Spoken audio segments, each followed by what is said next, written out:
Salve, galera maravilhosa, nação jamilqueira, vocês que estão sempre aqui no canal.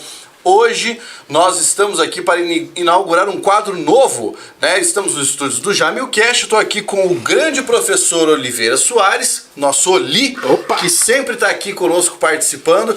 E hoje nós estamos inaugurando este quadro aqui, ó. Picuinha. Tá? Pablo, o que é esse quadro Picuinha? O que vai rolar aí? Eu vou explicar e aí a gente vai começar a falar. O quadro Picuinha basicamente vai rolar todas as sextas-feiras nesse horário que você está olhando aí às 16 horas. E o que acontece? Nós vamos falar aqui sobre notícias, assuntos que estão em alta, assuntos que estão em voga. Vamos emitir uma opinião e trazer muita informação para você. Eu e o Oli estávamos conversando sobre isso, a gente precisava de um quadro dessa maneira. E isso vai reforçar, vai ajudar aquele cara que precisa fazer redação, que estuda para Enem, que estuda para concurso, o cara que quer se manter informado de uma maneira imparcial e que quer entender os porquês das coisas, tá? Antes de eu passar a palavra pro Oli, eu quero avisar a galera que tá acompanhando aqui, ó, no meu canal, que tá aparecendo no Instagram, no canal do Oli também, que nós estamos com o ao vivo, que vocês venham pra cá, lá no YouTube, youtube.com/Pablo Jamilca Oficial, porque o Picuinha está rolando ao vivo no YouTube, então você tem que assistir por ali, tá? Oli, já manda o seu abraço aí, vamos começar a falar dessas paradas? Bom, então um abraço para todo mundo que está nos vendo aí, muito obrigado pelo convite, fiquei muito feliz com o convite que você me fez, e vamos então trabalhar com aquilo que está em moda agora, né? Tá correndo aí, notícias agora há pouco aí, tirando pessoal que mora na Ucrânia, aí aquela pergunta, vai ter guerra, não vai ter guerra? Então essa loucura toda que envolve esse momento político que nós estamos vivendo hoje. A nossa geopolítica hoje está fervendo. Tá fervendo. Muita gente está mandando mensagem para saber, cara, o que é que tá acontecendo na Ucrânia, na Rússia, o que a China tem a ver, França, escambau. Então nós decidimos que o tema desta semana para inaugurar o quadro Picuinha seria o seguinte: conflito entre Rússia e Ucrânia. Histórico e quais são os problemas associados a esses grupos econômicos que estão aí, os grupos militares e tudo mais. Por que o Oli está aqui, cara? Porque ele é a maior autoridade do universo nesses assuntos, né? Não vai dizer que eu presenciei a fundação da Ucrânia também. Não vou dizer, mas vou dizer que o Oli esteve lá na dissolução da União Soviética. Isso eu tenho uma pedrinha do muro, eu comprei a pedrinha do muro. Olha lá. Que coisa, uma coisa tão útil que eu já comprei na minha vida, uma pedrinha de coisa de retardado, né? Ah, mas todo mundo tem dessa, cara. Mas naquele momento achei fantástico comprar uma pedrinha do muro. Mas vale a pena, vale a pena. É, nossa. Pelo menos pra coleção, né, bicho? Meu, que coisa empolgante. Diz que o sabor do café fica melhor. Mas eu tenho a pedrinha quando o muro caiu em 89. Então, ó, vocês que estão acompanhando pelo Insta, venham agora pro YouTube, porque a conversa vai pegar fogo e você pode tirar as suas dúvidas sobre isso, porque aqui nós trazemos mais informação do que os jornais e o melhor, não somos pagos para defender ninguém. A água nem tem patrocínio. Nem tem patrocínio. Você aí que fabrica água é foda, né? Nossa. Você aí que manda água, se posso falar foda se eu quiser? Claro, pode, sem problema, né? Eu pergunto, porque hoje em dia não tem crise. Tá tudo muito estranho, Se você quiser anunciar aqui no Picuinha, você entra em contato com o contato@jamilcast.com. Tem .br, Will? Tem. .com.br, manda aí, ó, quero anunciar água, cachaça, preservativo. Camisinhas Macedo, as únicas com gola rolê. A galera que dá camisinha musical quando você vai ao Paraguai. Quando você vai ao Paraguai, te oferecem basicamente 4 coisas quando você atravessa a fronteira. Vamos lá, vamos ver se é verdade. Ó, a gente tá dizendo isso porque a gente mora em Cascavel e atravessar a fronteira é rapidinho. Então você atravessa a Cidade do Leste, alguém começa, meia, senhor, meia. Segunda, camisinha musical. Camisinha musical. Que dizem, eu não sei porque não provei, toca galopeira. O cara tá ali, ó, na função e galopeira, né? Arma de choque. Arma de choque. Taser ali, né? E droga. Pendrive. Pendrive também. Pendrive tem que ter, meu. Sem pendrive o mundo não vive. É, isso é verdade. Então vamos começar esse bate-papo de uma vez. Pode encerrar as lives aí dentro do Insta, galera. Vem pro YouTube porque a gente vai conversar aqui, tá bom? Muito bem. Oli, então vamos começar a falar sobre esse assunto aqui, ó. A Catiúcia disse, moro em Foz. É ou não é assim, Catiúcia? É ou não é desse jeito que a gente falou? Olha, então vamos lá. Vamos lá. A gente está vendo um momento tenso agora, muita gente está acompanhando essas notícias com elevada preocupação, porque além de nós estarmos numa situação que é a situação de ainda na pandemia, variantes de vírus surgindo e tudo mais, nós estamos vivendo um momento que é de não saber o que vai acontecer nesse conflito Rússia e Ucrânia. Mais uma coisa é fato. Isso não começou ontem. Não. Apesar de muita gente achar que começou ontem porque foi noticiado assim. Ah, tá rolando um problema e a galera foi pega de surpresa aí no meio. Vou te fazer uma pergunta pra gente começar. Tá. De onde saiu essa porra? Veja só, há pouco tempo atrás o Putin comentou que ele estava invadindo a Crimeia em 2014 por razões históricas, não é? Correto. São razões históricas, qual é o motivo? Primeiro fato é que a região já foi pertencente à Rússia. A Crimeia é uma península, da Ucrânia. Que fica logo abaixo ali do território russo, né? Entre Rússia e Ucrânia. Tem a Rússia vizinha a Ucrânia e abaixo tem a península da Crimeia. Perfeito. Aí você tem a figura do Mar Negro e o Mar de Azov. Então, aquela região do Mar de Azov é um mar fechado que gruda direto na Rússia. Só tem um pequeno detalhe, aquele mar ali é um mar que congela. O Estreito de Kerch, por exemplo, ele congela. Se você pegar na internet, você vai ver fotos de pessoas passeando no estreito.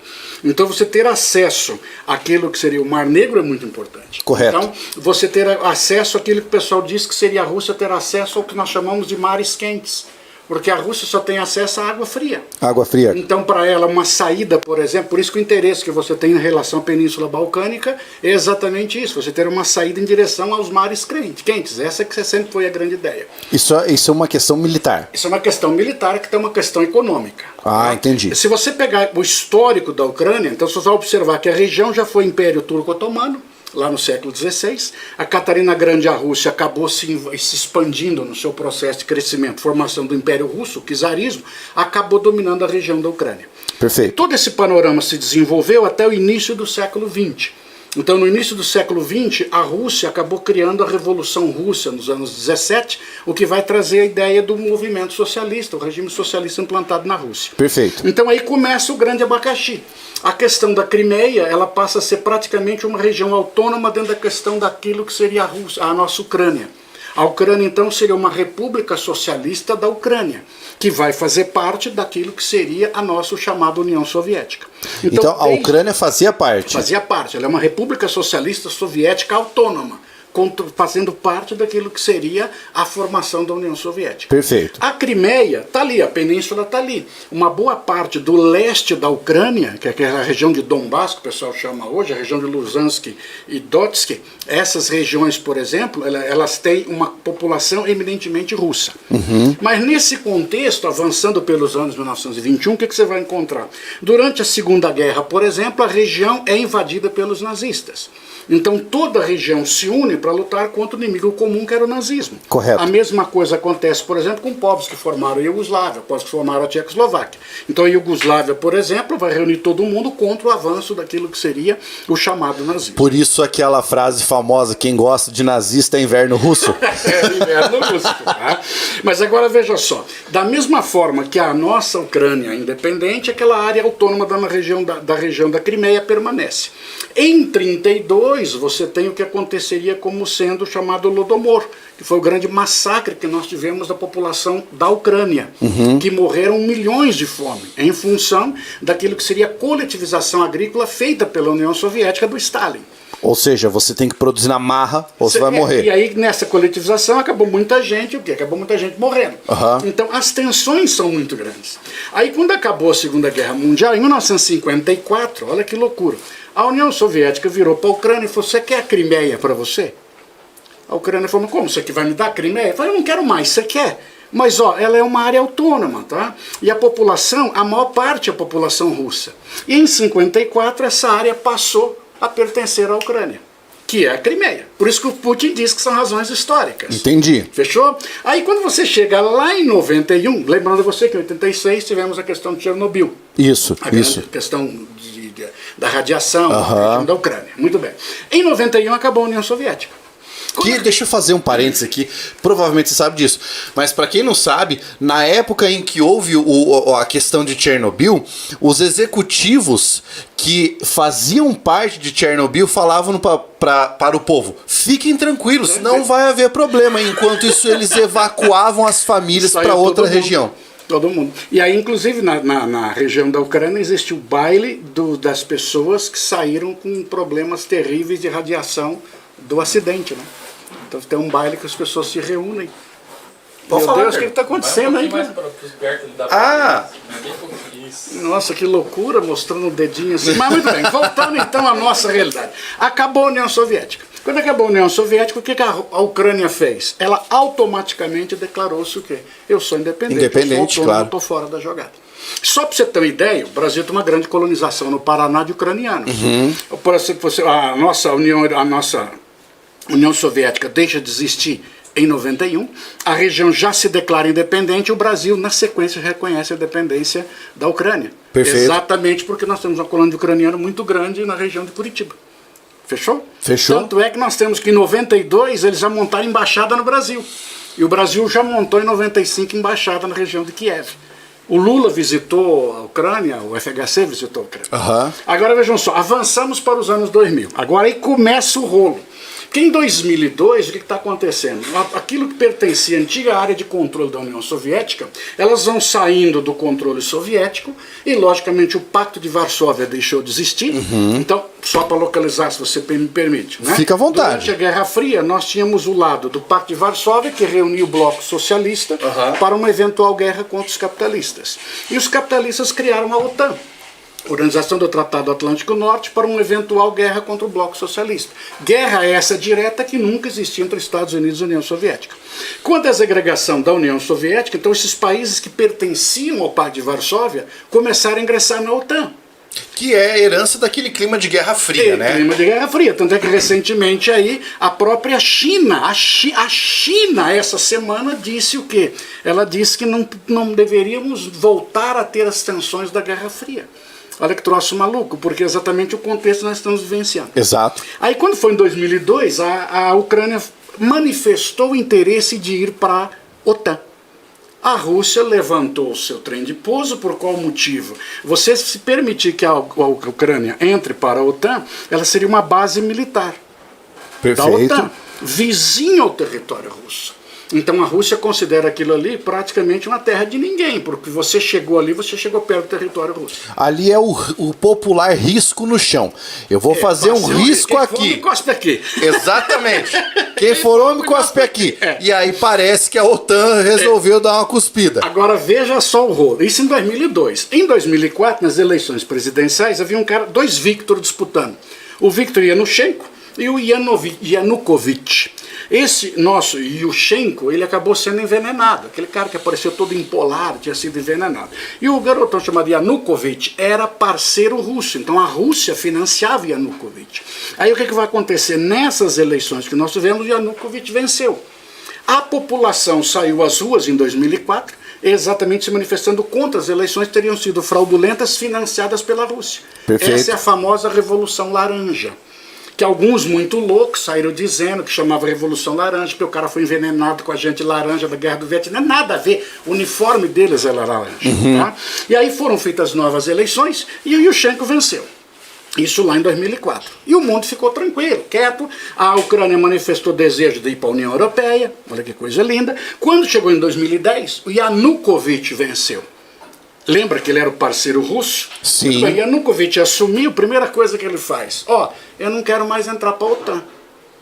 A União Soviética, desculpe, a Rússia falou, feliz, esse cara não vai mais para a OTAN, eu estou feliz. E ele tinha o apoio do Putin. Exatamente. Aí o que acontece? Quando chegou em 2013, esse nosso Yanukovych falou o quê? Gente, aquela pretensão nossa da União Europeia, eu estou fora. Aí começa um processo de uma revolução interna. Essas manifestações contrárias ao Yanukovych pró-Rússia fazem com que o parlamento faça uma moção de desagrado em relação a ele. Ele simplesmente sai dali e vai se exilar na Rússia. Isso em 2013.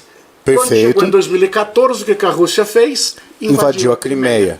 Mas invadiu a Crimeia porque, como você disse, a população lá já era largamente russa e parece que, eu não sei se foi o governo russo, mas houve muito incentivo aos grupos separatistas. Esse é o grande pepino que nós vamos chegar lá, porque o grupo separatista que está ali tem financiamento russo. Aí quando eu cheguei na Crimeia, aquilo ali, historicamente, como o próprio Putin disse, aquilo ali é russo. Então o que vai acontecer? Nesse ano de 2014, quando ele tomou a região da Crimeia, foi para garantir exatamente o quê? Que ele tivesse apoio e um foco de controle sobre a região. Perfeito. Aí pinta um pepino. Eu peguei a Crimeia. O leste da Ucrânia, a região de Donbass, essa região tem uma grande população russa. Então qual é a proposta que ele fala recentemente, é o acordo de Minsk? É você, Ucrânia, é independente, a região do leste ucraniano, a região de Donbass, ela pode permanecer da Ucrânia com certa autonomia. Porque aí existe interferência russa. Entendi. Aí é que está hoje o grande nó que você tem na região. Mas a gente ainda tem um outro agravante, né? Que são as linhas de gás que passam pelo território ucraniano. Porque aí funciona assim. Nessa proposta de você dominar a região, aí o que vai acontecer? A Rússia começa simplesmente a financiar aquilo que seriam os separatistas russos que moram na região. E quando em 2014 ele invadiu a Crimeia, automaticamente o parlamento da Crimeia, que é uma área semi-autônoma, ela simplesmente disse o quê? Ela aprovou a anexação por unanimidade no parlamento. Ela foi aprovada. Porque a população é 58% russa. Ela quer ser russa, não tem outra situação. E o leste da região da Ucrânia também. Aí o que acontece? Esse leste da Ucrânia, então a primeira situação é assim. Economicamente ela não é muito viável. Tá certo? Não é muito viável. Alguns analistas dizem que se a Rússia anexar o leste, a região de Donbass, Donetsk, a região de Luhansk, tá? Se ele anexar essa região, custará para ele um déficit de quase 45%. Então o déficit russo poderia sair de 11 bilhões para 15, em função de que a região ela é, aspas, sustentada por Kiev. Tanto é que você pega os textos, dizem sempre o quê? Essa mão que vocês estão vendo agora é a mão da Nespresso. Você não cuspiu no copo, não? Não. É porque tem que cuidar, acho que as pessoas cospem no copo. Aqui ó, preciso dizer para vocês que quem está patrocinando o cafezinho hoje é a Nespresso. What else? Toda vez que eu faço o pedido e pago o boleto, chega o café. E café sem açúcar. Minha avó já dizia, pobre sim, mas café doce. Mas voltando à realidade. Essa Crimeia, por exemplo, então o que seria o quê? O Mar Negro e o Mar de Azov. Então esse estreito de Kerch é o nosso grande pepino. Então eu quero uma saída em direção à região. Se eu for em direção ao leste europeu, desculpe, ao leste da Ucrânia, isso vai me custar dinheiro? Vai. Aí vem a pergunta, e quem vai sustentar? A mesma parceira que sustentou em 2014, que é a China. A China é um grande parceiro russo, então existe interesse sobre a região. Então, a questão que você tem da Ucrânia hoje, em termos de geopolítica, ela se estende de uma forma muito ampla. Porque as manifestações da União Europeia, as manifestações que você tem por parte dos Estados Unidos, tudo isso acaba refletindo para nós em quê? Em situações que podem envolver a China com relação a Taiwan. É um desdobramento muito grande, Pablo. Entendeu? Quando você pensa em relação àquilo que seria a nossa região da Ucrânia.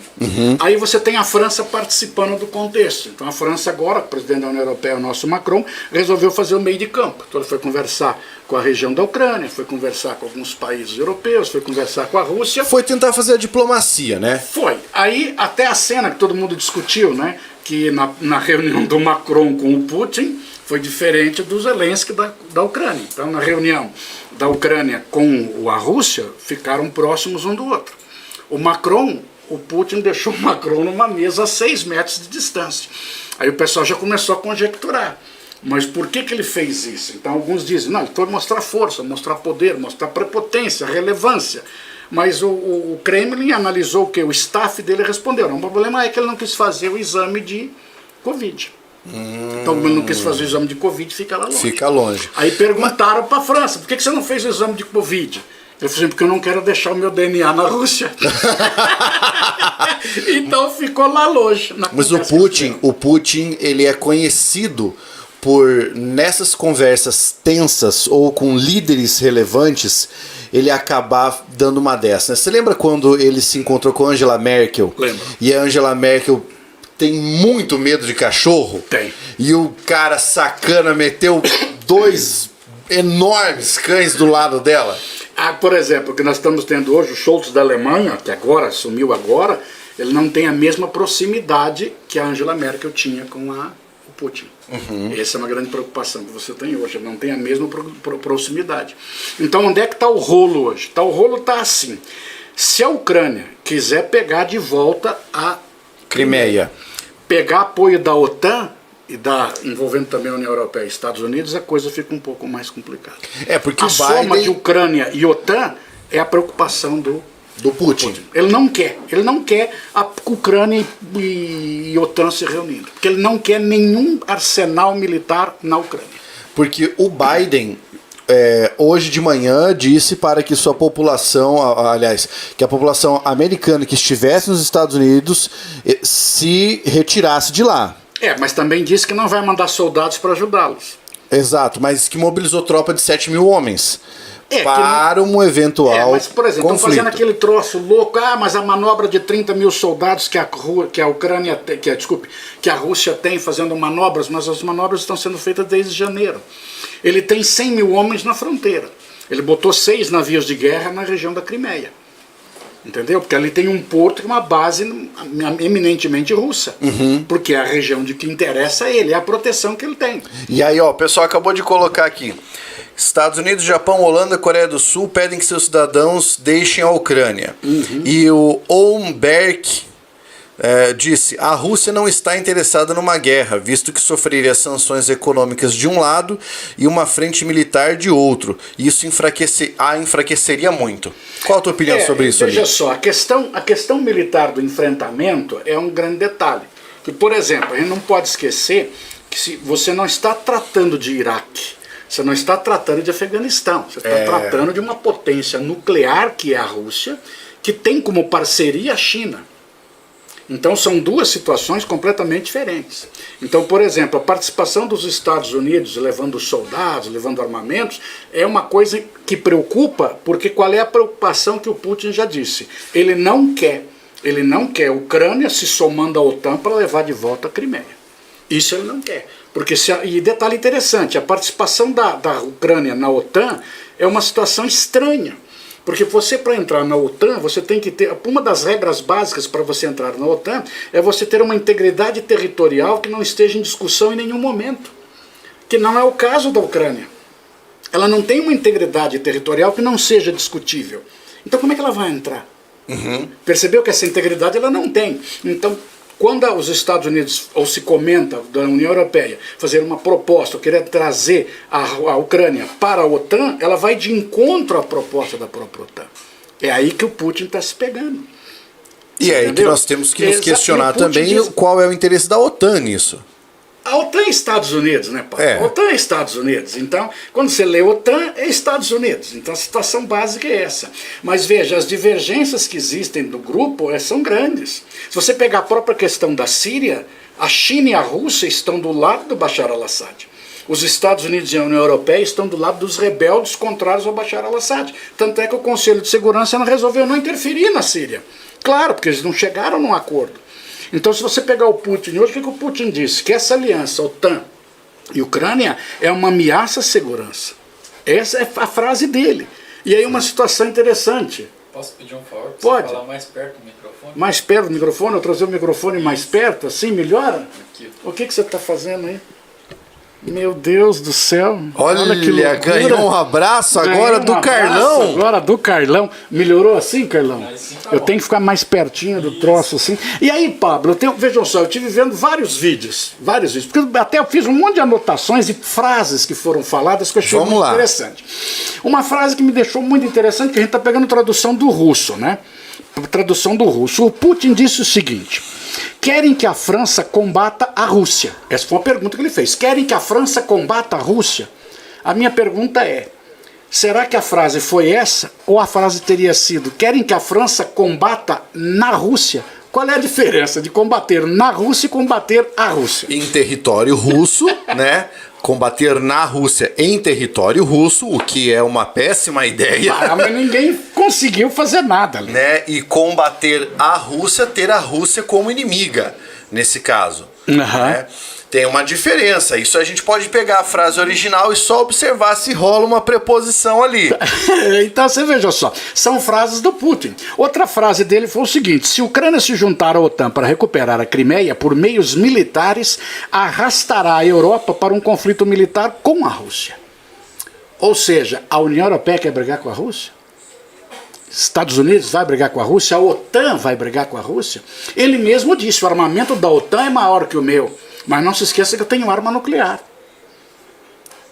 Agora, a arma nuclear é arma nuclear, quer queira ou não. Claro. Agora, veja bem, existem acordos de desarmamentos que foram feitos entre Rússia e Estados Unidos durante a Guerra Fria. Existem vários acordos. O mais famoso deles é o INF, dos anos 80. E o INF seria você diminuir os arsenais de nucleares de médio alcance. Perfeito. Essa era a proposta. Que, posteriormente, o Trump disse que não obedeceu. Aí quando foram perguntar ao Putin, né, olha só, perguntaram ao Putin: escuta, o Trump disse que nunca obedeceu ao INF. A resposta dele foi fabulosa: que INF? Quer dizer, então, é uma situação que ninguém tem nada a ver. Oli, veio um comentário aqui, ó. O comentário é: as forças globalistas, eu não sei o que é isso, estão tratando a Ucrânia de hoje da mesma maneira que a Inglaterra instigou a Polônia contra a Alemanha em 1939. Se a Rússia invadir, o desfecho será o mesmo, mas sem vencedores. O Putin já disse isso. É uma guerra sem vencedores. Ele já disse abertamente: é uma guerra sem vencedores. Por que é uma guerra sem vencedores? Cara, é diferente de você ir para o Afeganistão e para o Iraque, cara. Se for para o Afeganistão e para o Iraque, você sabe que você está indo para um país limitado. Por exemplo, a quantidade de soldados que a Rússia tem hoje: 100 mil perto da fronteira, mais 30 mil em movimentos militares, mais 6 navios, segundo cálculos internacionais, não é o Oli quem fala, tá? Segundo cálculos internacionais, já é suficiente para anexar a Ucrânia. E a Ucrânia tem a terceira maior força dentro da Europa. Então perceba, não é um paizinho de nada, mas já é o suficiente. Então essa é a situação. Então quando a gente diz, ele comentou instigar, por exemplo, a reação por parte da Ucrânia, a Ucrânia também não iria só. A Ucrânia não é louca de repente falar: não, eu vou enfrentar a Rússia sozinho. Vou peitar. É uma guerra inglória, uma vitória, um combate inglório, não vai dar certo. Então essa que é a grande situação que você tem. O problema maior que nós temos, a questão, até a gente comentou há pouco tempo atrás, o inverno na Europa. O inverno na Europa, se você observar, por exemplo, o gás da Alemanha, 50% é russo. E é do Nord Stream 2 que vem. Então, se a região da Alemanha simplesmente permitir, ou aspas, né, se a Rússia avançar sobre a região da Ucrânia, e como o próprio Putin disse, isso vai acabar com o Nord Stream 2? Claro que vai. O gás deixa de ir para a Alemanha. Aí, por exemplo, em algumas regiões da Finlândia, alguns países de frio extremamente intenso, quando a temperatura se atinge em torno de menos 20 graus Celsius, eles começam a pedir para a população armazenar lenha. Aí vem a pergunta: e a França vai buscar lenha aonde? A Alemanha vai buscar lenha aonde para se proteger do inverno? Não tem mais colônia? E não tem mais colônia. Então vejam só, a preocupação é uma preocupação eminentemente colonial. E como o próprio Putin alegou, vocês estão agindo de uma forma provocante. Vocês estão sendo provocantes. Ele usou praticamente a mesma frase que o próprio Estados Unidos vem alegando, que ele estaria provocando. Então ele não teria apoio internacional, mas o apoio internacional da China já é importante. Ó, notícias quentes. A Jace Marques. Antony Blinken, o chefe da diplomacia americana, afirmou que a invasão pode começar a qualquer momento, inclusive durante os Jogos Olímpicos de Inverno que acontecem na China. O nosso colega Esperoto Churrasqueiro, manda uma picanha para nós, acabou de sair no jornal que a Ucrânia está sendo atacada. Isso então seria a novidade do momento. Para nós aqui... Já vou... Ô, piazada! Procura para nós aí. Procura aí no jornal se é verdade que a Ucrânia já está sendo atacada. Isso aqui completamente ao louco. Vivo, cara. O negócio é um troço completamente louco. ao vivo. É um troço completamente... Mas veja só, nesse momento um ataque, ou será que são as forças de manobra que estão se manifestando? Ou será que está havendo uma aproximação de exército? Porque eu li uma reportagem há alguns dias, né, e havia uma citação do Maurício Santoro dizendo que, assim, na prática, já existe uma guerra na fronteira. Sim, desde que você movimentou seus soldados em direção à região para fazer exercícios militares, eles já se entenderam. E, assim, desde 2014. Na realidade, a Ucrânia diz que a guerra já existe com o nome de uma guerra híbrida. Eles estão utilizando esse termo hoje, uma guerra híbrida, que é uma guerra de informações, que é uma guerra de fake news, que é, por exemplo, se você pegar desde 2014, nós temos conflitos que envolvem a própria região da Polônia.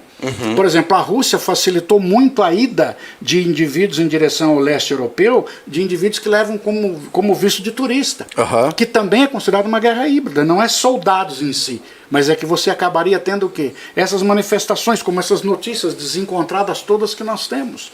Então a todo momento chega uma notícia. Então, como por exemplo, agora mesmo ele colocou, ó, começou o ataque. A gente começa a perguntar, mas será que é verdade? Será que está acontecendo? Pois é. Como por exemplo, os Estados Unidos que ontem mandou aviões para a região do leste europeu. Né? Mas mandou aviões, aí comentaram assim, ele mandou F-15. O F-15 está ultrapassado. Em termos de combate, hoje está ultrapassado. Ele está preocupado sim que o F-35 dele caiu dentro d'água, né? Esse avião dele está preocupado, vale 94 milhões de dólares bagaça. E está na água. E está na água. E detalhe, diz que a China também quer pegar o avião, né? Imagina, até eu queria. Isso acaba de dar resgate. Mas vejam só, quais seriam as condições que as pessoas dizem hoje que haveria paz? As condições para a paz seria a Ucrânia não entrar para a OTAN e a Rússia não começar a conversar com os separatistas do leste ucraniano, que é a região de Donbass. Então essas seriam as condições para que houvesse a paz pelo lado ucraniano. Vamos lá, Oli, uma pergunta simples. Na sua opinião, um eventual conflito dessa magnitude, Rússia contra a OTAN, Ucrânia, etc., como é que isso respinga no resto do mundo? Cara, isso começa, por exemplo, pessoas hoje de manhã já estavam comentando sobre a questão da cotação do petróleo. O petróleo já esteve no dia 7 a 92 dólares, ontem parece que fechou a 90, aí eles dizem que pode subir para amanhã em função de um eventual conflito. Quer dizer, porque o mercado dessas commodities, todos eles se manifestam em relação ao quê? O que o mercado vai consumir ou não. Porque, por exemplo, se nós não tivéssemos, uma condicional, tá? Se nós não tivéssemos mortos numa guerra, a guerra acabaria quando? Nunca. É o melhor negócio do mundo, é uma guerra. Claro. É o melhor negócio do mundo. Então agora nós temos hoje uma exposição muito grande por parte da população, e como a Rússia disse, a Rússia tem armas nucleares. Ah, mas ela não usaria. Será? Ele já disse que a OTAN tem um poder de fogo maior do que o dele. A OTAN talvez não utilizasse armas nucleares, que dependeria de uma série de ordens, inclusive de parlamentos. Ali depende só dele. O Putin manda na Rússia desde 99. Ele pode superar alguns czares russos, ele pode superar Ivan o Terrível, cara, no tempo que ele está mandando.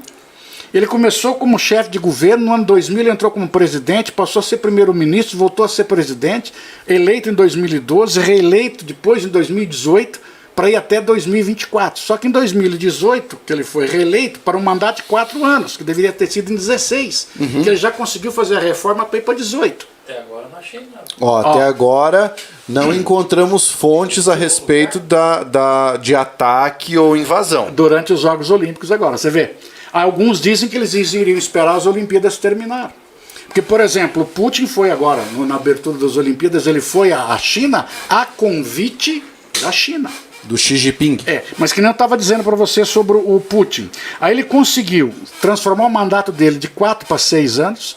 E aí quando ele chegou então em 2018, ele vai até 2024. Em 2020 ele conseguiu permitir que ele pudesse ser eleito mais 2 vezes. A partir de 2024. Então ele pode ficar até 2036. Ah, entendi. E vai superar o Stalin nesse caso. Aí você vai dizer assim, mas ele consegue ser eleito pela popularidade que ele tem. E pelo crescimento econômico que a Rússia apresentou no governo dele, é bem provável. Sim, porque a Rússia também vem de um histórico difícil. E ele conseguiu trazer para o russo uma ideia nacionalista. Tanto é que o russo que está na Ucrânia quer ser russo. Ele não quer pertencer à Ucrânia. Ele quer ser russo. E essas questões separatistas ele fomenta. Essa que é a ideia, ele fomenta o separatismo. E a Ucrânia diz o quê? Que ela quer manter a sua integridade territorial. Eu quero a minha integridade territorial, mas eu não quero a Rússia dando palpite nenhum na questão do quê? Dos separatistas. E a Rússia, por outro lado, diz o quê? Mas se você se unir à OTAN para pegar a Crimeia de volta, o pau vai fechar. Então perceba, esse é o impasse que nós estamos tendo hoje. É uma questão, no mínimo, espinhosa. Por exemplo, a China diz que a diplomacia dos Estados Unidos é uma diplomacia de megafone. Né? Ou seja, isso aí nada para a China é uma coisa só. Ela não está preocupada. Porque, veja só, são parceiros econômicos muito fortes. Aí quando você fala sobre a China, você diz, nossa, a China então disse abertamente que ela e a Rússia representam praticamente um anteparo para o Ocidente. E o Putin tem umas palavras fabulosas, tem hora, cara. Tá? Eu não sou fã dele, mas às vezes ele fala coisas que são extremamente interessantes. Ele disse o quê? Ele falou, olha, os Estados Unidos está querendo aparecer e está querendo trazer de volta o poder que ele tinha sobre a União Europeia. Que ele utilizou a expressão Europa. Ele está querendo mostrar influência na Europa. Ou seja, ele quer mandar de novo na Europa. A Europa já se manifestou. Peraí, mas ninguém manda em mim, pô. Ninguém vai mandar em mim. Aí a Alemanha disse o quê? Olha, eu vou apoiar, vou seguir os mesmos passos. Não significa dizer que eu mande soldados. Você entendeu? Claro. A Inglaterra já saiu da União Europeia. A Inglaterra está lá paradona. E o detalhe terrível que nós temos hoje é que o Johnson não está muito bonito na foto. A preocupação dele são com as festas na pandemia. Então ele está internamente hoje numa situação muito desagradável. Eles não estão em condições de formar um eixo. Né? Exatamente, porque os interesses divergem. Então, por exemplo, a China. Vamos pensar na China agora. A notícia que eu achei ali foi que a Rússia começou a fazer exercício militar em Belarus. O exercício isso, não, mas o exercício da Belarus ele já está acontecendo desde janeiro. Ele disse que dia 20 de fevereiro agora tira todo mundo, que são os 30 mil soldados. Os 100 mil estão na fronteira dele. Entendeu? Então é essa a situação. Agora, quando você leva soldados até a fronteira, o Brasil levou soldados até a fronteira da Venezuela. Claro. Há pouco tempo atrás. É uma questão óbvia, questão de defesa. Dentro do seu espaço territorial, você faz o que você quiser. Essa ideia da integridade territorial, de que o território é inviolável, vem desde o século XVII, Pablo. Desde que você tem, ao final da Guerra dos 30 anos, quando você faz a Paz de Westfália, determinou-se na época que o território é inviolável. A Ucrânia diz, eu quero manter a inviolabilidade do meu território. Exato. O Putin disse, beleza, eu concordo, mas eu não quero você como parceiro da OTAN. Aí você, mas por que ele não quer a OTAN? Porque da OTAN vai botar, vizinho dele vai botar a arma, cara. Eu não quero arma perto de mim. Essa é uma questão óbvia, vizinho de fronteira, eu não quero. O Natsu Shizimoto disse, mesmo não gostando do Putin, ele trouxe de volta o sentimento de império e patriotismo dos russos. Fechou. Além Perfeito. da economia. Exato. Eu vou fazer um comentário aqui sobre isso do ponto de vista filosófico-antropológico. Eu acho sempre muito arriscado você fomentar um ultranacionalismo dentro de qualquer país. O ultranacionalismo ele é ruim em qualquer momento histórico que você pegar. Então me permite até discordar do teu posicionamento. O posicionamento do Putin não é ultranacionalista. Sim. Ele se coloca numa posição de nacionalismo tipo assim, gente, nós já fomos uma grande potência durante a Guerra Fria, o nosso sistema acabou, mas nós em pouco tempo voltamos a ser o que nós éramos, uma potência respeitada mundialmente. Perfeito. Tanto é que ele disse, Estados Unidos, você quer aumentar sua influência na Europa. Quer dizer, ele foi lá e chutou o tendão dos caras, chutou o calcanhar dos caras. Por qual motivo? Se você quiser entrar na Europa, é um problema seu, mas você não pode entrar na Rússia. A Rússia não. Na minha opinião, essa ideia de ultranacionalismo, ela é uma coisa exacerbada. Sim, né? Exato. Então é assim, eu ter a ideia de que a minha nação é superior à dos outros. Perfeito. E que a dos outros não tem importância. Será que os Estados Unidos também não seria ultranacionalista? São os principais. A política imperialista dos Estados Unidos sempre foi. Por os Estados Unidos tem uma política de isolamento e de pan-americanismo dele mesmo, com ele mesmo, desde o processo da independência. Se você pegar todas as palavras dos primeiros presidentes americanos, eles dizem exatamente isso. Ele não quer alianças comprometedoras com ninguém, mas parcerias comerciais que nos deem lucro com todos. Abertamente eles falam isso. Então essa política de isolamento que eles têm é muito grande. E uma política, assim, bem intervencionista, né? Total. Essa diplomacia americana... É a diplomacia do dólar. Exatamente. Mas se você pegar, por exemplo, a postura dos Estados Unidos do século XIX para frente, sempre foi uma postura imperialista. Em relação à América Latina, que ele tem Aliança para o Progresso, a política das portas abertas em relação à China, chamada Open Door, e a Open Door é uma coisa escandalosa. A Inglaterra praticamente com domínio exclusivo sobre a China. E ele abertamente diz o quê? Na Open Door, as portas abertas, ele diz o seguinte: eu não quero igualdade. Eu só não quero que os súditos tenham privilégios. Então veja que jogo de palavras bonito. Eu não quero igualdade, mas eu não quero que você tenha privilégio. Então o que eu quero? Eu quero a igualdade. Ué, mas isso que é a famosa doutrina Rai. A doutrina Rai é essa: eu tenho o direito de ir em direção ao mercado chinês. Como para a América foi a doutrina Monroe, América para os americanos do norte. Do norte. Do norte. Para que nós pudéssemos garantir o processo de independência da América. Claro. Então agora vejam só, no século XIX nós garantimos a independência da América, Simão Bolívar e San Martín, mais o Brasil. Nós fomos então em direção à África. A África, a Oceania, que é o neocolonialismo do século XIX. A guerra do ópio na China, com a presença inglesa. Aí o que acontece hoje? Esses países todos, durante a Guerra Fria, vão se tornando independentes, que é a descolonização. Exato. Agora, cadê nossas colônias? Onde é que eu vou buscar árvore para guardar lenha? Eu não tenho mais as colônias. Onde é que eu vou buscar ouro para ter lastro econômico? Então, cara, é uma geopolítica muito interessante que você tem hoje. Então, quando você analisa todo esse processo, pega a Alemanha. 50% do gás da Alemanha vem da região desse Nord Stream 2. É russo? E aí? Vamos fechar? Eu vou esquentar onde? Porque o grande problema que você tem, a Rússia sempre disse, desde a época dos czares, a Rússia sempre disse: eu tenho o maior general de todos os tempos. Chama-se Inverno. Com 2 soldados fabulosos, janeiro e fevereiro. Para você ter uma ideia, Pablo, que é a questão da Rússia, a medicina mudou quando nós tivemos as campanhas da Segunda Guerra Mundial na Rússia, que nós não sabíamos como atender o cara congelado. Que o pé de trincheira da Primeira Guerra Mundial é com temperaturas entre 0 graus e 15 graus Celsius. Então nessa temperatura o seu pé congela. Porque o cara está parado numa posição só dentro da trincheira por horas seguidas. Aí as pessoas, a avó dizia que a perna dormiu, né? Isso. Então, mas quando o cara ficava parado, vai cortando a circulação. Esse era o pé de trincheira. Só que o inverno russo é de menos 45 graus Celsius com sensação de menos 60. Ali dá o congelamento extremo, não é o pé de trincheira mais. Então o que eles faziam na Segunda Guerra Mundial? O cara chegava congelado, o que eu vou fazer com esse cara? Esquenta ele, piorou. Quando você esquentava o cara, aquilo que era a gangrena do cara disparava, que era a gangrena gasosa. Então aquele troço que estava quietinho, quando me esquentava, ficava louco. Então apodrecia o pé do cara em questão de horas. Então veja, a medicina se desenvolve com a guerra. Agora nós vamos em direção à Rússia, o Putin disse: eu não estou indo para lá, é vocês que estão vindo para cá. É uma situação interessante, cara. É uma situação muito louca. E você, na sua opinião, ali, qual é o futuro disso? Porque, assim, a previsão do futuro é sempre difícil, porque o ser humano é imprevisível, assim, né? Eu digo assim, ó, vamos pensar da seguinte forma. A China vai participar? A China tem interesses também aonde?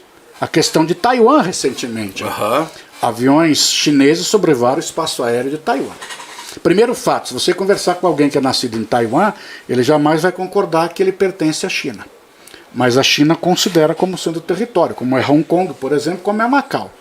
São territórios chineses, né? Tanto é que há pouco tempo atrás, Taiwan queria fazer uma manifestação de independência, a China ameaçou enviar tropas. Muito bem.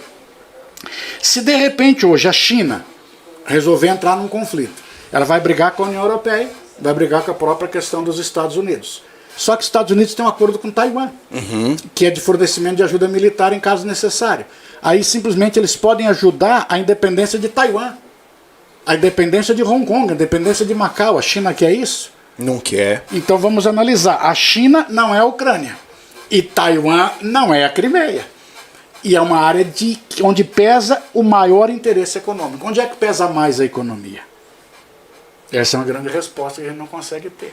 Entendi. Porque vejam só, aqui vem uma frase que eu peguei aqui que eu achei fabulosa. Agora, o Putin foi na abertura das Olimpíadas de Inverno. Certo. Aí fizeram uma reunião depois de algumas horas, o porta-voz disse o seguinte, que nós tivemos uma reunião calorosa. Primeira situação, chefe de Estado não tem reunião calorosa. Isso é uma coisa óbvia, reunião calorosa não existe. Praticamente o texto dele parece uma DR. Olha o que o representante chinês disse assim, a amizade entre Rússia e China não tem limites. E disse na sequência, entre nós nada é proibido. Pablo, conversa de aranha, né, cara? Claro. Se eu olhar para você e falar que a nossa amizade não tem limite, se nada entre nós é proibido. Eu estou falando o quê? É uma DR? O que nós estamos discutindo? Aí ele disse ainda que qualquer tentativa de interferência na região é uma questão de soberania russa. Aí eu digo para você o seguinte, eles vão se meter? E a China ainda disse, a China e a Rússia contra o Ocidente. Mas todos eles são parceiros comerciais. Então quem pesa mais? Pois é. Pois é. Essa é a minha pergunta. E a China acusa que os Estados Unidos hoje já está desviando a atenção. Só está desviando a atenção. Quer dizer, a mesma política de faroleiro que tinha o Trump tem o Biden. Olha só, disseram aqui, um dos comentários, né? Será que o Biden não está usando a Ucrânia, a Rússia e a OTAN para maquiar sua baixa popularidade atual? É visto em pesquisas americanas que ele decaiu muito. Outro comentário do João Solano. Satanização, sanções econômicas e, por último, ocupação física, essa é a política dos globalistas. Vamos comentar o outro primeiro? Vamos comentar o outro comentário primeiro? Vamos. Eu estava prestando atenção no primeiro ali, vai. Será que o Biden não está usando a Ucrânia, a Rússia e a OTAN para maquiar sua baixa popularidade atual? A diplomacia do megafone que a China disse. Exatamente. É diplomata, como é que é o nome dele? Aqui foi o Yo que mandou. Yo. Cara, é o que falou a China recentemente, a diplomacia do megafone. Ele pode estar desviando a atenção daquilo que está acontecendo com ele? Pode. A gente vai pensar assim, mas é comum um chefe de Estado fazer uma situação dessa para desviar o foco de alguma coisa? É. Volta e meia você tem que, em alguns momentos onde a popularidade é perigosa em determinados momentos, ele toma algumas atitudes para desviar o foco. Essa seria uma situação. Então, uma situação extremamente interessante, tá? E a própria China já disse isso, tá certo? Que é uma diplomacia do megafone. Acho que eu achei a notícia. Saiu imagem de satélite dizendo que a Rússia está se dirigindo mais próximo às fronteiras com a Ucrânia. Está se aproximando da fronteira, mas ainda está no território dele. Então pode ser que eles invadam. A interpretação. Então olha só, quando eu me aproximei da fronteira, pode ser que seria um caminho de invasão? Pode. Mas pode ser também aquele momento onde você está na briga no bar, onde você só levantou. Eu só levantei. Eu tô dando um recado aqui. Tipo assim, eu posso ir, eu já levantei. Entendeu? Então é uma situação extremamente delicada. Agora, é uma situação muito delicada por qual motivo? Em que momento isso aconteceria? Que não se esqueça que uma boa parte do leste da Ucrânia vai receber a Rússia de braços abertos. Ela não vai ter ninguém fazendo oposição nessa região. E um detalhe, a população é armada, tá? A população é armada, a arma é permitido. Detalhe, com arma russa. E detalhe, o arsenal ucraniano, na sua maioria, é russo. É russo. A Rússia sabe exatamente o que eles possuem. O Luiz Felipe perguntou, como o Brasil pode se beneficiar dessa situação ao longo prazo? A frase do Itamaraty essa semana foi, nós queremos uma solução pacífica, por meios pacíficos e não violentos. Esse é o posicionamento. Não se esqueça ainda que às vezes nós temos algumas parcerias, né? Mas nem sempre as parcerias são levadas ao pé da letra. Exemplo muito simples, nós temos o famoso TIAR, Tratado Interamericano de Assistência Recíproca de 1949, que quando os Estados Unidos foi para o Afeganistão em 2003, ele perguntou, Brasil, você vai? Aí o Brasil falou, posso pensar? Ele falou, pode. Nós estamos pensando até hoje não demos a resposta se a gente vai no Afeganistão ou não. Mas agora percebam, ele quer uma questão diplomática. Tanto é que até essa questão diplomática vem até dessa proximidade de ucranianos e brasileiros que nós temos como colônia ucraniana aqui no Brasil. Então isso também é algo que vem a pesar. É uma política da boa vizinhança. Tanto que a pergunta da Jace Marques foi, qual a provável posição do Brasil nessa crise? Exatamente isso. Ele está pedindo que nós tenhamos uma solução pacífica, até em respeito àquilo que seriam os ucranianos que moram no Brasil. Como foi durante muito tempo a posição do Brasil em relação à guerra, né? O Brasil tem uma posição de neutralidade interessante. Eu digo sempre assim, a nossa política internacional ela sempre foi muito bem conduzida. E detalhe interessante, independentemente de quem governa o país. O nosso Itamaraty, até a formação dos nossos diplomatas, ela é muito boa nesse sentido. Então o Itamaraty sempre se posicionou de uma forma, muitas vezes, de uma forma não aparelhada com o Estado, mas uma política de Estado realmente. E não política de aparelhamento, entendeu? Perfeito. Uma política de Estado. Aquela pergunta do globalista que fizeram ali, qual que é? Foi o seguinte. O João Solano, é porque eu fiz um comentário dizendo que eu não sabia o que era essa ideia de globalismo. E aí ele fez o comentário. Se você quiser explicar melhor depois, João, fique à vontade. Ele disse: satanização, sanções econômicas e, por último, ocupação física. Essa é a política dos globalistas. Então veja só, primeira situação que a gente às vezes confunde globalização com globalismo. Tá? Globalização é um conceito econômico. Perfeito. Globalista é um conceito político. Globalismo que muitas vezes as pessoas condenam, por exemplo, a nossa União Europeia, a saída da Inglaterra da União Europeia, do Reino Unido, Brexit, foi em função da globalização. Não, foi em função de posições globalistas em alguns momentos. O globalismo vem como sendo você adotar políticas internacionais válidas a qualquer país, independentemente de fronteiras. Perfeito. Como, por exemplo, questões de aborto, questões de minoridade criminal, a questão que envolve questões de gênero, isso são posicionamentos globalistas, tá certo? Então, diferente da questão da globalização. Então, o posicionamento que você tem, que ele colocou ali, que ele apontou muito bem, é a famosa guerra híbrida que nós temos. Essa guerra híbrida, que você vai minando as coisas, como, por exemplo, as notícias. Que é uma notícia que chegou, que o nosso rapaz aí colocou. Olha, já estão invadindo a Rússia. Veja como é que as notícias vão chegando. Elas vão chegando, e eu digo até que ele às vezes pegou uma notícia dizendo exatamente isso. Claro. A Rússia está sendo invadida nesse momento, então a gente acaba tendo exatamente essa situação. Então isso acabou virando para nós uma guerra híbrida, onde você vai colocando informações as mais variadas possíveis. Olha, e se para nós isso já causa uma confusão, né? Tipo, você louco. tá ali tenso, querendo saber o que vai acontecer. É muito louco. Imagine para os ucranianos. Eu imagino o seguinte, a população local. Porque vê um detalhe interessante, o Twitter é proibido na China.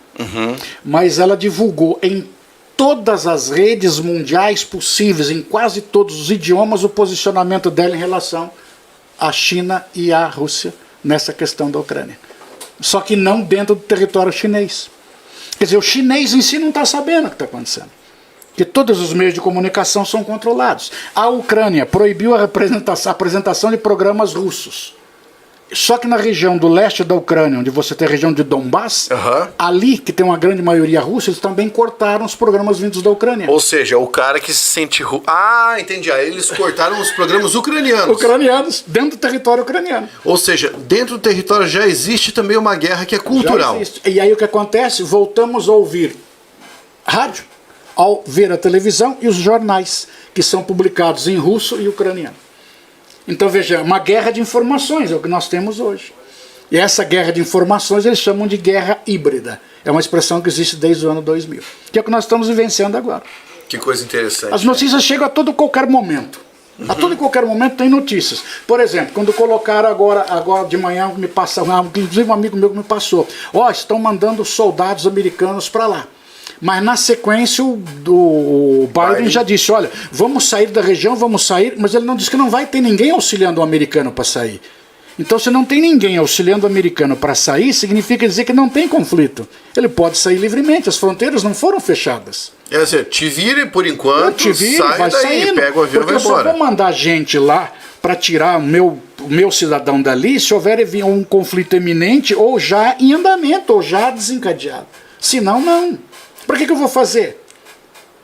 Percebeu? Sim. Então, por exemplo, quando você teve, agora o pessoal mostrou no Afeganistão, a pessoa correndo atrás do avião, os Estados Unidos mandou a aviação dele para buscar o americano que está lá, porque foi invadido. Essa é uma situação, eles tomaram conta. Agora não é o caso. Ele disse, então vocês saem como quiser. Sai do jeito que você quiser. Não estou mandando soldado para lá. Não estou mandando ninguém buscar. Estou recomendando que você saia. Porque é uma área de conflito, como a Coreia, como o Japão. Todos eles estão se manifestando da mesma forma. Agora, não se esqueça que num eventual conflito envolvendo o mundo ocidental, a Coreia também pode se manifestar. Pode. O que impede? Né? E a Coreia tá louca só esperando ali. Tá louco para jogar um míssil para qualquer lado. Tá só esperando. Que, inclusive, alguns analistas andaram mostrando que aquele míssil enorme que ela mostrou numa passeata que ela fez recentemente, que é só a casca, que ele não tem nada. Por isso que eu digo que sempre tem gente à toa. O que o cara calculou? Ele pegou o filme e ele percebeu que o pneu não estaria baixo o suficiente se tivesse o peso que deveria ter em cima. Então ele calcula que o caminhão estava vazio. Pode ser verdade? Isso é uma guerra híbrida. Isso é uma guerra de informação. Cara, isso é o fake news. Isso é uma coisa louca. Né? Você fala o que você quiser. Eu mostrei para você o meu míssil. Mostrei para você o meu míssil. Aí você vai lá e filma um caminhão igual, com um peso semelhante em cima, e vê que o pneu está um pouquinho mais barrigudinho. E o teu pneu não está barrigudinho. Então o teu caminhão não tem peso. O meu tem. Então o teu míssil não tem nada, tem só a casca. Você vê, cara. Mas será que eu não murchei o meu pneu para fazer a foto? Isso é a guerra híbrida. Na virada do século XIX para o século XX, o Nietzsche falou uma coisa sensacional. Que nós não temos mais verdades, ou nós passamos pelo momento de dissolução da verdade. Hoje nós temos apenas versões. Não existem verdades. Não é a nossa versões. verdade líquida? O Bauman pegou isso depois, né? Mas é porque ele vem da escola, né? Mas quer ver só um detalhe? Vou fugir um pouquinho, tá? O Barão de Rothschild é uma das famílias mais poderosas em termos de dinheiro no mundo, tá? Não tem como discutir a família Rothschild, beleza? Pra você ter ideia, os Rothschild emprestam dinheiro a países. Imagina você ter dinheiro suficiente para emprestar a países.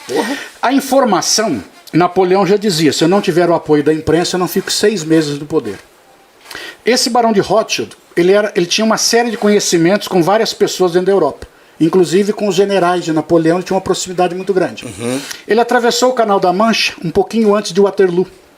E ele conversou com alguns generais franceses, que falaram para ele sobre alguns generais ingleses, que falaram que a vitória era uma questão de tempo. Ele se aproximou do Canal da Mancha e pediu que um barqueiro levasse do outro lado. Aí, como o Canal da Mancha é muito agitado, o barqueiro tinha medo. E a proposta dele foi: eu tenho duas sacolas com moedas de ouro. Essa eu te dou agora e a outra eu te dou quando você me botar em solo inglês. E o cara topou. Ele pegou aquele saco de moedas de ouro, deixou para a família e foi levar o Barão de Rothschild para o lado de lá. Quando o Barão de Rothschild chegou em solo inglês, a primeira coisa que perguntaram para ele foi o quê? O que está acontecendo com a guerra? E ele respondeu: nós perdemos. E foi para Londres. Quando ele disse nós perdemos, o mercado londrino entrou em desespero. As pessoas que tinham propriedades além do Canal da Mancha começaram a ficar desesperadas, porque é aqui que os caras vão invadir. Se você quiser vender sua terra, eu compro. Se for baratinho, eu vou correr o risco. Você vende? Os desesperados venderam. Alguns bancos que financiaram a guerra venderam ações para o Rothschild. Uma semana depois chegou a notícia: a França perdeu. Todo mundo correu e falou com o Barão de Rothschild: mas você falou que nós tínhamos perdido. Pá, eu me enganei. O que ele tinha? A informação, Pablo. Ele tinha informação, que é o que nós temos hoje. É uma guerra de informação. É o que nós estamos vivendo hoje. Exato. Vamos para as perguntas aqui.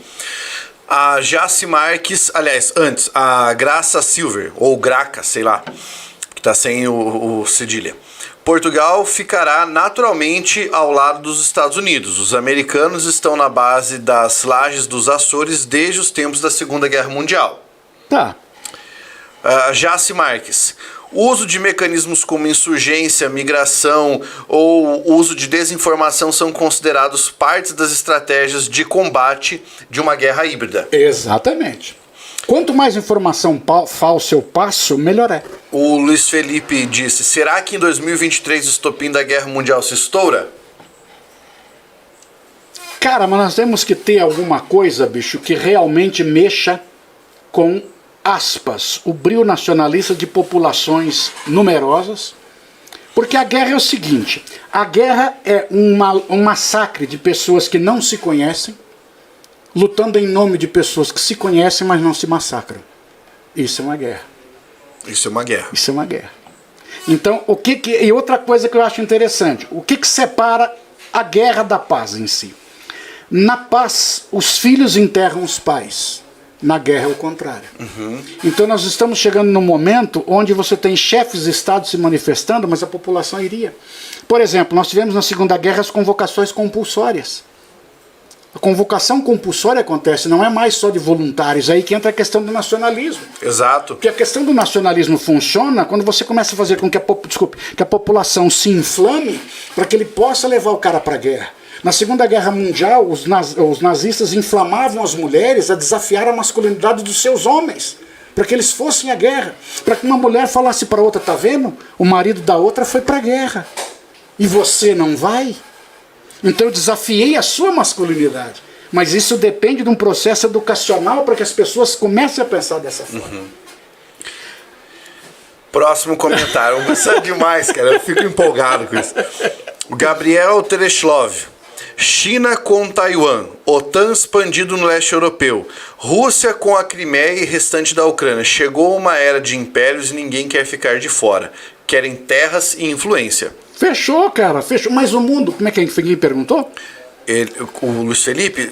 Felipe? Quando é o estopim da guerra em 2023? Não, o de baixo, vou pegar agora dessa guerra nova que ele falou aí. Foi quem foi que perguntou? O Taiwan, Gabriel, China, Gabriel. Gabriel, mas o mundo sempre viveu a posse de colônias. O mundo sempre viveu. Nós fomos colônias no processo de expansão. Roma tinha colônias no seu processo de expansão.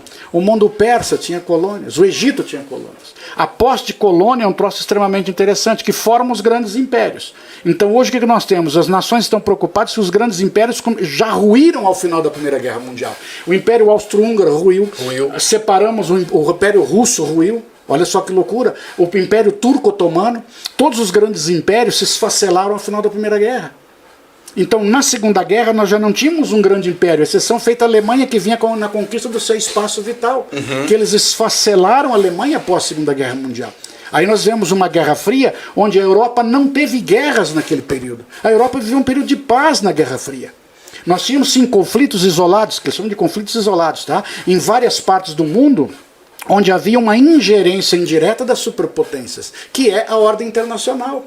Hoje nós estamos numa nova ordem internacional, por quê? Porque nós não temos mais um mundo bipolarizado. O mundo é multipolar. Exato. Já disse o George velho Bush, lá já disse que é um mundo multipolar. Agora, um mundo multipolar com países extremamente poderosos. Essa que é a situação. E os países poderosos, como as pessoas sempre diziam, meu pai já dizia, briga de cachorro grande. Você ir para o Iraque é uma coisa. Você ir para o Afeganistão é outra. O Vietnã já foi uma pedra no sapato. Já foi uma pedra. Porque aí funciona assim, ó. Qual é o grande problema? O grande problema é, você jamais pode brigar com alguém que não tenha uniforme e bandeira. Só idiotas brigam com alguém que não tem uniforme e bandeira. É aí que o terrorista tem vantagens. Porque você não sabe quem eu sou. Então, por exemplo, no Afeganistão nós tivemos ataques terroristas. Por isso que isso custou tão caro para os Estados Unidos no Afeganistão. Exatamente, eu não sei com quem que eu estou brigando. Ele fez uma guerrilha urbana. Guerrilha urbana é coisa de idiota. Porque eu tenho aqui um prédio. Eu entrei no prédio e evacuei o prédio. Aí eu vou para o prédio do lado. Mas quem diz que as pessoas não saíram por cima para o prédio que eu acabei de abandonar? Percebeu? Então a guerrilha urbana é terrível. A guerrilha urbana é terrível. Então você teve 10 anos na região do Iraque, a região do Afeganistão, 20 anos nós tivemos ali, mas qual é o detalhe? Eu não sei com quem eu estou brigando. Quer ver um exemplo mais fácil do mundo? Moleque vai jogar bola. Moleque vai jogar bola. Ele precisa ter um campo de futebol? Não. Pode ser no pasto. Claro. Precisa ter linha demarcada? Não. Todo mundo sabe até onde acaba o campo. Pode ser a trave pode ser 2 chinelos, 2 pedras, 2 camisetas. A única coisa que tem com camisa e sem camisa. Porque eu possa saber quem você é. E quer ver como é que é um troço interessante? Você está jogando comigo com camisa. Você levanta a mão, eu passo a bola para você, quando você pega a bola, você arranca a camisa, vai lá e faz um gol. Até os teus próprios colegas vão surrar você, porque você não foi honesto. Exato. Agora, numa questão de guerrilha, você está louco. É loucura a guerrilha. A guerrilha urbana é péssima. Ah, mas os Estados Unidos perdeu no Vietnã. Peraí, perdeu na visão nossa. Ele nunca considerou uma derrota. Ele assinou um acordo de Paris e cessar fogo. Só que o vietnamita lutava até com bomba feita de cobra. Ele botava cobra venenosa num cesto e soltava pros caras. Quer dizer, então você está lutando com quem? Que eu não sei quem é. Pois é. Essa que é o detalhe. A gente tem mais comentários aqui, cara, que a galera tá pirando. Ó, Nós paramos em Taiwan lá. Aí depois o Lucas Mendonça, ele já tinha feito esse comentário sobre o pessoal sair sair da Ucrânia. A Graça, se bem que Portugal costuma fazer jogo duplo, como aconteceu na Segunda Guerra Mundial. O F. César 73, boa tarde, amigos. Putin é ex-espião, foi chefe da KGB, especialista em inteligência da informação e contra-inteligência. O Lucas disse, tenho receio das reações russas em uma guerra bélica. No Oriente, nossos chefes de Estado estão no poder há muitos anos. Já Putin está no poder há décadas. Teve muito mais tempo para se preparar. O André Leal Boscolo, os aliados dos Estados Unidos vão comprar essa política do megafone ou o murismo destes? Pode servir como motivo para futuros boicotes estratégicos. A Graça Silver elogiou a nossa live, muito obrigado. O João Solano agradeceu pelo conteúdo, parabenizou. Só cortando só. Como falou em humorismo aí, o Volodymyr Zelensky da Ucrânia, ele era humorista antes de ser presidente. Sério? Ele fazia uma imitação de um presidente falso na Ucrânia. Porra! Aí porque a Ucrânia, o poder da Ucrânia está dividido assim. Existem militares, existe uma oligarquia poderosíssima, existe a classe política. Ele foi eleito com apoio dessa oligarquia. Que tal? Que é dono da televisão, onde ele fazia o programa de piadas. A oligarquia, o próprio Platão já disse, a democracia tem como cria a oligarquia. E detalhe, aí volta naquilo, os meios de comunicação elegem quem eles querem. Exatamente. Aqui, ó, o Leandro José, resumindo, a arte da guerra, né? A Seara da Matemática, do professor Martoni, cai de paraquedas aqui, mas estou amando, muito obrigado. Obrigado, cara, obrigado. A Juliana Calisto, queria saber se é verdade que a Rússia vai invadir a Ucrânia na semana que vem, nós também queríamos saber. Inclusive, dizem que alguns até, eu recebi hoje uma notícia que diz que ele só está esperando acabar as Olimpíadas do Inverno. A gente tá aqui na especulação, né? Muita gente caiu de paraquedas aqui, tá? Excelente explicação. A Graça falou, melhor perguntar ao Putin. Quais os impactos desse possível conflito pode ter para o Brasil? A diplomacia brasileira terá forças para conter? Porque forças armadas não temos comparadas aos grandes países. Só um pouquinho, eu quero explicar porque aumentou consideravelmente a nossa audiência enquanto a gente tá falando aqui, tá? Para quem caiu de paraquedas, este quadro é um quadro fixo do meu canal, que é o Picuinha. Tá? Esse é um quadro que vai ter toda sexta-feira, vai começar às 16 horas. E o Oli é um participante fixo desse quadro. Ele sempre vai estar aqui porque nós vamos comentar essas notícias que são picuinhas. Que são picuinhas do mundo todo. Pode ser que hoje a gente está aqui comentando a guerra da Rússia, Ucrânia. Semana que vem em Taiwan. Semana que vem em Taiwan. E um episódio interessante, a questão fugiu, a Etiópia está entrando em guerra civil. Aí, a gente pode comentar cada dia uma coisa, assim como uma trivialidade. Então vocês estão todos convidados sempre a partir das 16 horas nas sextas-feiras para estarem aqui. Já deixa a sua inscrição aqui do lado, tá? Tem inscrição que você precisa fazer inscrição, já faça inscrição aí, porra. E passa para eles também o meu Instagram e o YouTube para eles aí. Depois, Carlão, coloca lá. Carlão, professor, como é que é? Professor Oli, não, professor Oli. Professor Oli Soares. Professor Oli Soares, é isso aí. Isso aí. Puta, gente, não tem endereço. É como o número da gente, a gente nunca liga, né? Mas veja só, em relação ao Brasil, cara, eu vejo assim, o Brasil adotará a política da neutralidade. Como ele disse já, ele quer uma solução pacífica para o problema. A guerra existe, é uma guerra híbrida, existe. Essa questão que nós temos hoje, nós estamos envolvendo várias situações, tá? A questão de como é que nós vamos resolver a questão da Crimeia.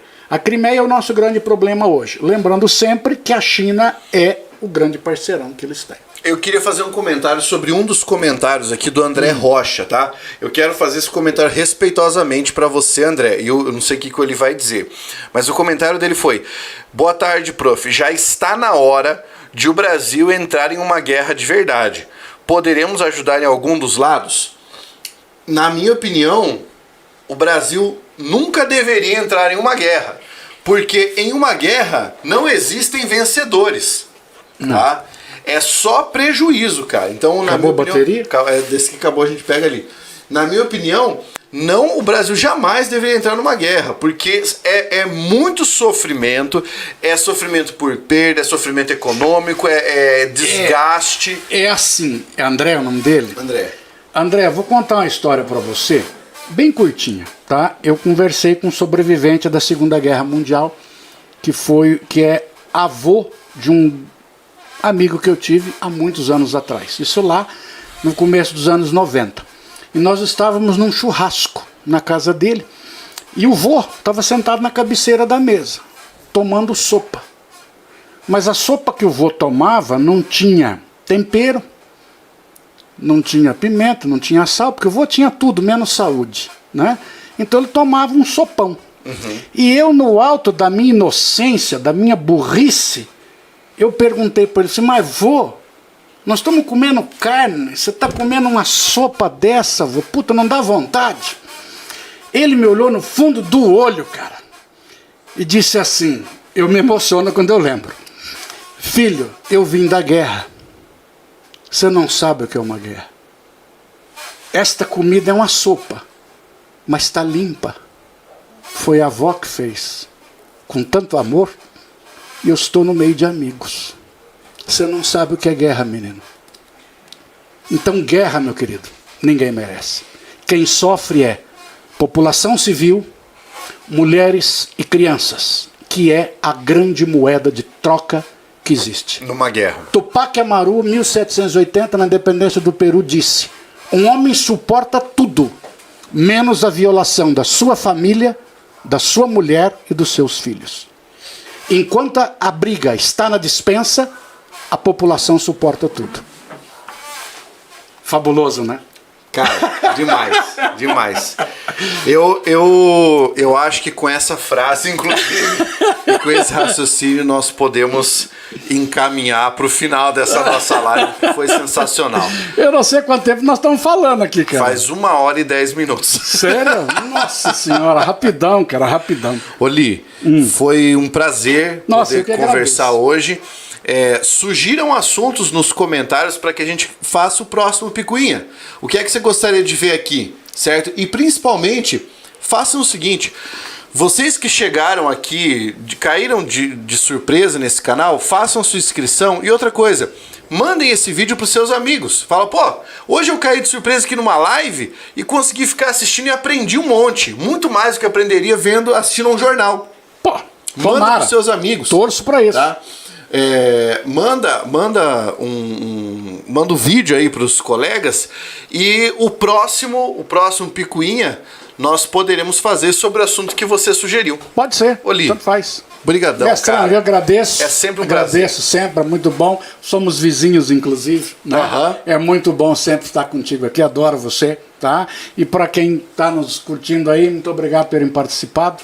Tá certo? Gostei da presença de todos vocês, as perguntas sempre muito interessantes, sempre perguntas muito bem colocadas, isso é um sinal de que você está entendendo o que nós estamos vivenciando hoje. Exatamente. Siga o professor Oli nas redes sociais, tanto no Instagram quanto no YouTube. O Oli é uma pessoa que produz um conteúdo sensacional. Na minha opinião, talvez uma das pessoas mais esclarecidas em relação a tudo isso que a gente está vendo, que faz ótimas leituras.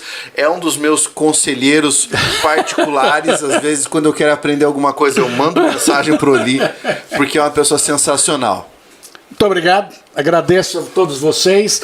Lembrando sempre, a guerra é feita por pessoas que se massacram, mas não se conhecem, defendendo interesses de pessoas que se conhecem, mas não se massacram. Não vale a pena para ninguém. Gente, grande abraço. Até a próxima. Tchau para vocês, beijo no coração de todos. E não me sigam também, tá? Não custa nada, não custa nada. Prof. Oli, eu não sei o que ele. Pô, o Carlão vai botar. Já tá lá na descrição. Já tá lá na descrição. De vez em quando a gente coloca. Agora eu vou começar, que eu tava de férias, né? Mas agora eu vou começar a botar novamente videozinhos no YouTube ali, coisinhas boas para vocês. Grande abraço. Até mais. Tchau, tchau.